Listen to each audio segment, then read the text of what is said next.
hal yang paling berat. Kenapa berat? Karena saya harus menyadari bahwa saya sakit lupus, saya harus merelakan anak saya yang sudah lahir dan kemudian diambil lagi.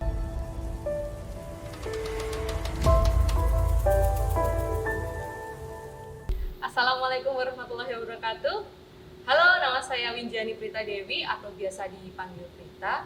Usia saya 30 tahun dan saya sudah 14 tahun hidup bersama lupus.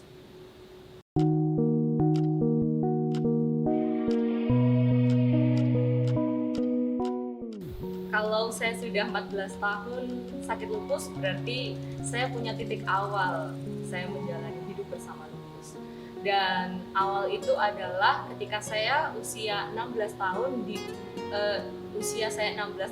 waktu itu tahun 2007. Jadi pada saat itu saya mengalami gejala-gejala yang mungkin orang lain tidak akan mengira bahwa ternyata itu adalah gejala lupus. Kenapa seperti itu? Karena saya merasakan badan yang sering nyeri, kemudian merasa lelah yang berkepanjangan, padahal saya sudah merasa cukup istirahat, kemudian rambut rontok, dan juga sariawan yang hilang timbul. Dan gejala-gejala itu datang hampir bersamaan. Kemudian setelah sekian lama saya merasakan sakit, saya sebetulnya awalnya nggak mau ke dokter. Kenapa nggak mau ke dokter? Karena saya merasa baik-baik saja gitu. Gejala-gejala yang saya rasakan adalah gejala-gejala yang sangat lumrah dialami oleh anak yang sedang bersekolah, karena saya waktu itu adalah kelas 2 SMA. Jadi saya pikir wajar-wajar aja kalau misalkan pulang sekolah ngerasa capek, pulang sekolah ngerasa pusing, atau nyeri sendinya begitu. Karena itu saya pikir betul-betul hanya karena kelelahan. Dan gejala-gejala yang lain seperti rambut rontok, kemudian juga ada ruam merah di wajah saya, itu juga saya pikir hanya karena kesalahan penggunaan kosmetik yang pernah saya gunakan. Tapi setelah berangsur-angsur lama, tidak ada perbaikan sama sekali. Sudah lama tetapi tidak ada perbaikan sama sekali, lalu ibu memaksa untuk ayolah kita pergi ke dokter. Waktu itu saya datang ke dokter umum. Dokter umum melakukan cek, kemudian memberikan obat.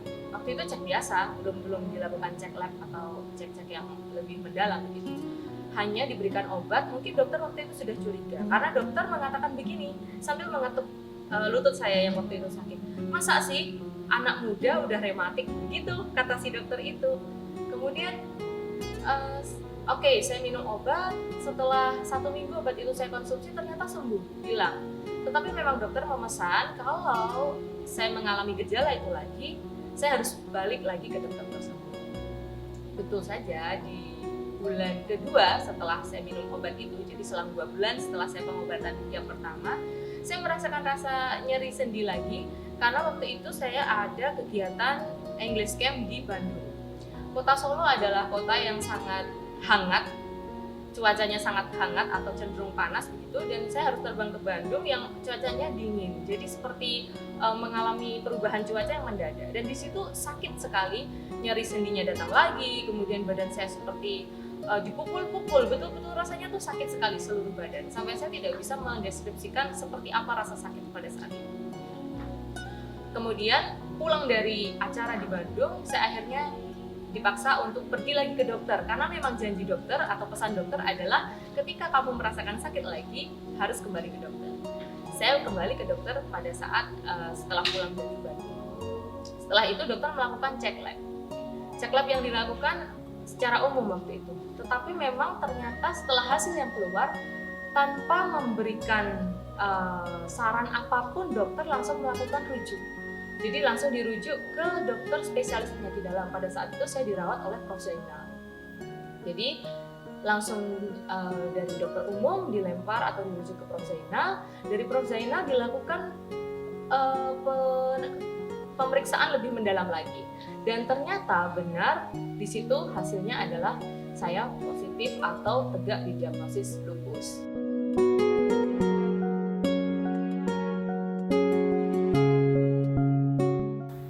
Tahun 2012 saya magang dan juga skripsi.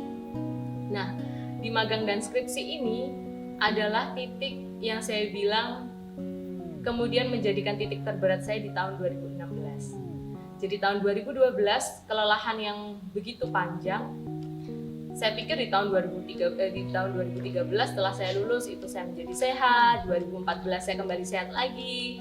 Kemudian di 2015 setelah saya menikah saya sangat sehat lagi begitu. Ternyata tidak semudah apa yang saya bayangkan begitu. Karena kelelahan yang begitu menumpuk itu tadi tidak bisa diselesaikan begitu saja, tidak bisa diselesaikan dengan cepat, sehingga di 2016 ketika saya mengandung anak yang pertama itu saya mengalami kondisi lupus yang sangat berat. Saya benar-benar sangat berat karena gejala-gejala yang awalnya itu ada itu kembali timbul, bahkan lebih berat lagi daripada yang awal dulu gitu. Jadi rambut saya botak, kepala saya botak, kemudian badan saya bengkak besar, dan gejala-gejala yang seperti nyeri sendi, kemudian ada peradangan pembuluh darah, kulit saya merah-merah semua begitu, itu muncul, dan itu bukan pertanda baik. Dan betul di kehamilan saya, plasenta yang ada di dalam kandungan itu mengalami pengapuran, atau istilahnya kalau misalkan kita boleh mengistilahkan, dia berlubang, belum waktunya. Sehingga di usia 7 bulan saya mengalami perdarahan, kemudian anak saya lahir prematur, dan anak saya punya kesempatan hidup 14 hari, tetapi karena paru-parunya belum matang akhirnya Allah mengambilnya kembali. Dan itu adalah hal yang paling berat. Kenapa berat? Karena saya harus menyadari bahwa saya sakit lupus, saya harus merelakan anak saya yang sudah lahir dan kemudian diambil lagi, dan saya harus hidup terus maju. Saya dipaksa untuk tidak boleh terlalu galau dengan kondisi kematian anak saya. Tapi bagaimana bisa gitu kan? Saya seorang ibu yang mendambakan kelahiran anak kayak gitu, tetapi anak saya nggak ada gitu, anak saya meninggal gitu. Itu satu hal yang sangat berat karena lupus bukan hanya berdampak kepada diri saya, tetapi juga ke anak saya.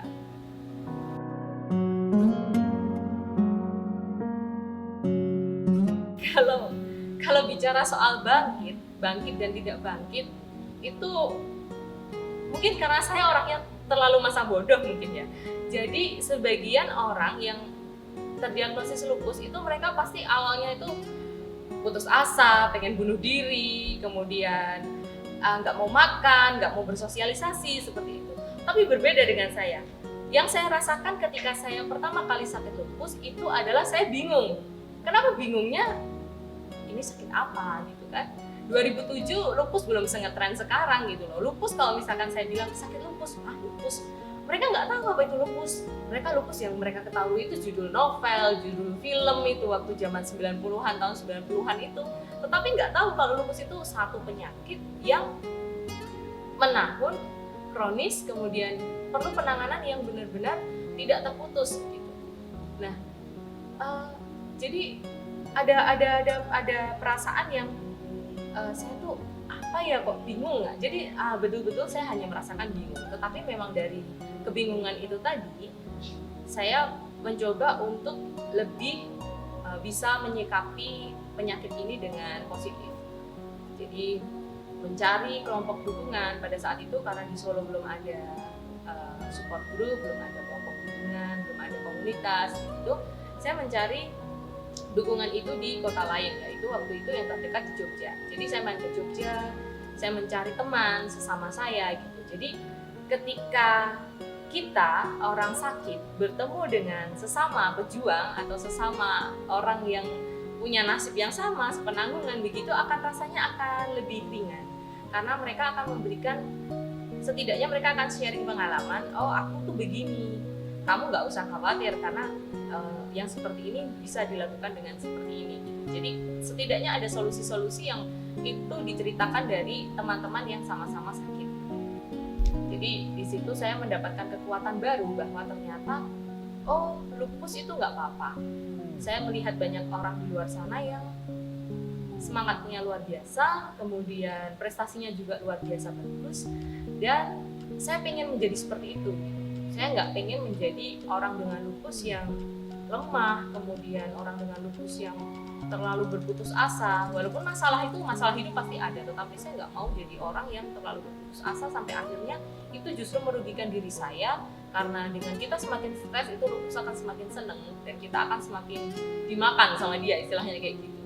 Jadi lupus boleh ada di dalam tubuh saya, tetapi cukup saya mengendalikan, bukan lupus yang mengendalikan saya.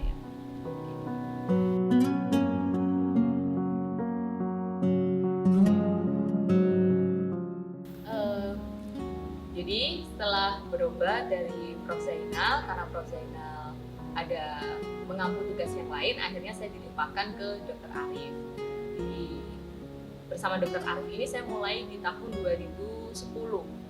Nah, ini jadi satu harapan baru untuk saya, karena sejak 2008, saya 2007 kena lupus, 2008 saya nyemplung ke komunitas yang ada di Jogja gitu kan.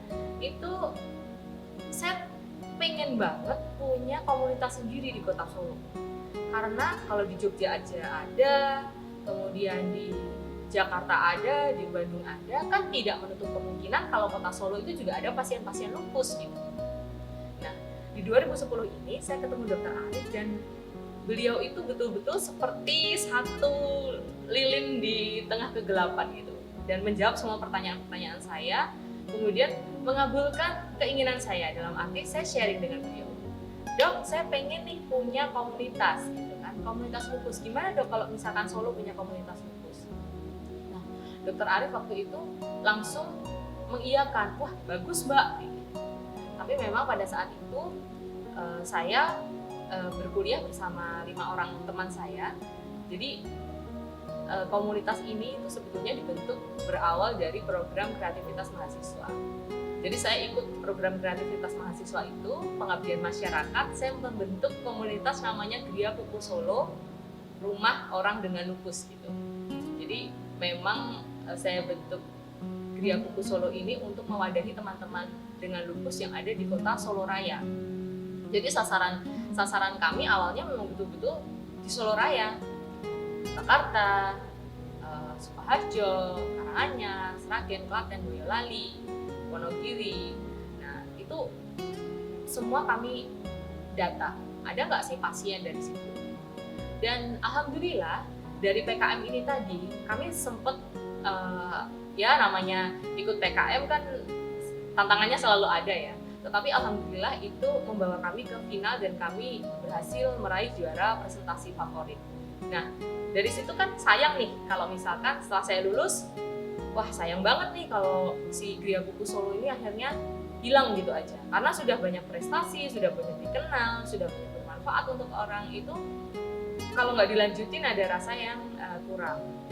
Nah, tapi pada akhirnya tim saya yang 5 orang harus pergi sendiri-sendiri karena memang mereka mengejar cita-cita mereka masing-masing gitu. Tinggal saya sendiri nih di sini kan. Kemudian saya mencari beberapa teman lagi yang kira-kira bisa diajak untuk kerja bareng yuk di komunitas gitu. Tapi seiring berjalannya waktu, lupus semakin dikenal, itu ternyata membawa dampak bahwa semakin banyak nih orang-orang yang terdiagnosis lupus gitu. Semakin banyak yang anggota kami jadi semakin banyak, otomatis semakin banyak yang butuh bantuan. Sedangkan sangat tidak mungkin apabila saya bekerja sendiri atau mungkin hanya bersama 2 atau 3 orang, kemudian mengurusi Solo Raya gitu. Susah sekali. Nah, di tahun 2014 akhirnya saya berpikir untuk harus legal sebagai badan hukum. Akhirnya kami maju untuk bisa melegalkan dalam bentuk yayasan, dan alhamdulillah namanya sekarang berganti menjadi Yayasan Titari. Dan Yayasan Titari ini sebenarnya nggak ada bedanya ya dengan Gria Kuku Solo, karena sebenarnya sama saja. Titari ini saya ambil dari bahasa Sanskerta yang artinya juga kupu-kupu. Gitu. Nah, kupu-kupu ini kan sekarang kalau kita sering sekali melihat di tayangan televisi mungkin kupu-kupu lupus begitu. Memang kupu-kupu ini sebagai simbol lupus. Kenapa? Karena memang kebanyakan pasien yang mengalami lupus itu mengalami yang namanya ruang kupu-kupu di wajahnya. Kemudian yang terbaru sih ya itu untuk analogi saja itu bahwa semua kupu-kupu mengalami metamorfosis. Jadi semua Odapus juga pasti mengalami metamorfosis dalam tanda kutip. Mereka sempat menjadi ulat yang mungkin menggelikan atau mungkin jelek seperti itu, tetapi nanti mereka berjuang untuk semakin sehat, semakin baik, semakin baik lagi, menjadi kupu-kupu yang cantik, menjadi kupu-kupu yang sehat, menjadi orang yang sehat, menjadi Odapus yang lebih sehat. Sama Dokter Arif ini saya juga punya kenangan yang banyak, bukan hanya dengan Dokter Arif ya, tetapi juga dengan Rumah Sakit Yarsis gitu. Kenapa kenangan yang banyak? Karena saya dulu juga pasien di sini. Saya setiap 1 tahun sekali ya, 1 tahun bahkan mungkin 6 bulan sekali gitu bisa jadi saya itu harus presensi ke rumah sakit karena saya sakit, kondisinya ngedrop, jadi saya harus opnam gitu. Jadi di sini tuh adalah rumah sakit yang saya favoritkan banget. Kenapa kok favorit, rumah sakit kok difavoritkan gitu? Karena memang rumah sakit yang bersih, kemudian pelayanannya bagus, kamarnya luas, kamarnya nyaman kayak gitu. Jadi kayak tidur di rumah nyaman-nyaman aja gitu. Dan Dokter Arif juga praktek di Rumah Sakit Yarsis itu betul-betul yang beliau menemani teman-teman dengan lupus itu sangat all out gitu. Bukan hanya ini periksa sebentar kemudian pulang gitu enggak, tetapi memang beliau betul-betul menyisakan waktu beliau untuk mendengarkan keluh kesah kami, kemudian apa keluhannya, bagaimana solusinya itu bisa dipecahkan bersama-sama, diberikan saran oleh Dokter Arif sehingga si pasien ini merasa lebih senang, merasa lebih bahagia dan juga merasa percaya bahwa oh aku ada dokter yang betul-betul mendukungku, jadi aku bisa sehat. Nah, semangat motivasi ini yang mungkin tidak dipunyai semua dokter, karena memang saya pikir sangat penting ketika dokter itu punya rasa yang begitu dekat gitu ke pasiennya. Jadi ketika dokter itu berkata atau mungkin kita baru lihat sosok dokternya datang saja sudah itu dokterku datang, itu bisa keluhannya tuh udah nggak terasa semua gitu. Itu terjadi sekali, pernah terjadi seperti itu gitu. Teman-teman tuh pada bilang, aku tuh kalau lihat Dokter Arif tuh rasanya langsung hilang, sakitnya langsung hilang. Ketika kita bercerita tuh langsung semangat lagi. Itu memang ada sisi positif Dokter Arif itu betul-betul menjadi magnet bagi teman-teman Odapus supaya mereka menjadi lebih semangat dan sehat lagi.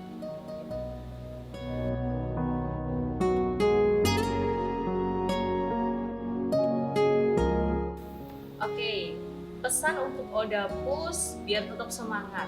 Yang jelas, jangan pernah terburu-buru untuk sembuh. Karena memang di lupus tidak ada konsep sembuh dan tidak sembuh, tapi konsepnya adalah remisi dan flare. Flare adalah kondisi ketika dia kambuh dan remisi adalah kondisi ketika dia terkontrol. Jadi ketika kita remisi ini sudah sangat baik. Itu yang harus kita fokuskan, bukan kita kejar. Karena kita semakin kejar mungkin kita akan stres ya, karena kita ada satu tekanan untuk mengejar itu. Akan semakin stres malah nggak sembuh-sembuh nanti karena kita punya tekanan batin kayak gitu. Tapi dengan kita menjalani aktivitas dengan baik, kemudian kita atur pola makan kita, pola istirahat kita, kemudian juga manajemen diri, self management supaya bagaimana menghadapi emosi-emosi yang positif dan negatif, dan juga tidak lupa mendekatkan diri kepada Allah, itu adalah satu rangkaian yang tidak bisa dipisah-pisah.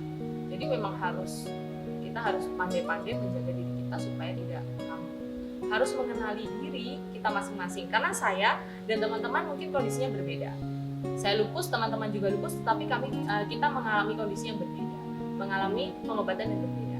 Maka dari itu, kenali dulu diri sendiri, kemudian sadari bahwa kita ini sakit lupus, sadari bahwa kita ini harus melakukan yang terbaik dengan berobat, dan juga kita harus punya cita-cita yang positif, cita-cita yang membangun hidup kita.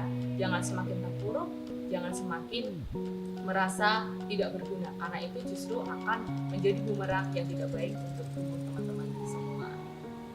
Oke, sekian sharing dari saya. Semoga teman-teman semua sehat dan juga tetap semangat. Jadi kita bisa bermanfaat untuk sesama, kita bisa menyehatkan diri bersama-sama. Selamat bertumbuh. Wassalamualaikum warahmatullahi wabarakatuh.